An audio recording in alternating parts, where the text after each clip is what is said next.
देखिए 2014 के बाद जो सबसे बड़ी हमने चैलेंज देखा, वैसे तो मैं 2020 के बाद प्रवक्ता बना हूँ, लेकिन हमारे लिए सबसे बड़ा चैलेंज ये था कि जब हम एज़ अ प्रवक्ता टीवी पर जाते हैं, तो सिर्फ भारतीय जनता पार्टी के प्रवक्ता ही हमारे अगेंस्ट नहीं होते। आज का समय ऐसा है कि कई जगह एंकर और राजनीतिक विश्लेषक भी होते, वो एंकर और विश्लेषक है लेकिन पीछे से बीजेपी की ही बातें बोलते हैं। मतलब आज आप स्थिति ये है कि सवाल सत्ता से नहीं, सवाल विपक्ष से पूछे जा रहे हैं।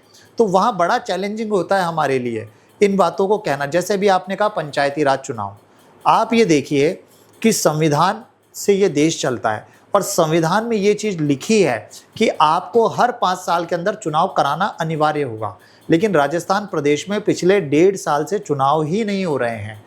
माननीय हाई कोर्ट ने जब ये कहा कि 15 अप्रैल तक आपके चुनाव हो जाने चाहिए, तभी भी सरकार की ये जिम्मेदारी नैतिक और संवैधानिक ये बनती थी कि वो हाई कोर्ट में जाए और ये कहे कि साहब हम समय पर चुनाव नहीं करा पा रहे तो हमारा टाइम एक्सटेंड करे।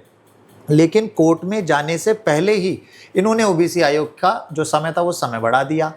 और इससे भी बड़ा ब्लंडर तो आप ये देखिए कि चुनाव आयोग को तो हम निष्पक्ष कहते हैं ना, लेकिन चुनाव आयोग की निष्पक्षता कहाँ खत्म होती है कि चुनाव आयोग खुद भी 15 अप्रैल वाली गाइडलाइन को लेकर सक्रिय नहीं था। उन्होंने 22 अप्रैल की तो लास्ट जो वोटर लिस्ट होती है उसके पुनरीक्षण का काम दे दिया और कल ही एक याचिका उन्होंने दायर की है कि साहब हम चुनाव कराने में सक्षम नहीं है, सरकार के समर्थन में है तो दिसंबर तक हम चुनाव करा पाएंगे।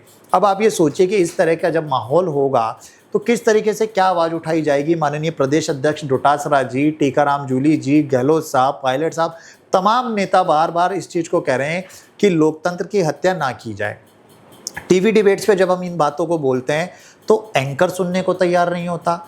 राजनीतिक विश्लेषक अगर कोई बात होती है तो वो किसी दूसरे प्रदेश का उदाहरण देने लग जाते हैं और बीजेपी के प्रवक्ता तो जाहिर सी बात है अपनी सरकार के लिए ही कहेंगे।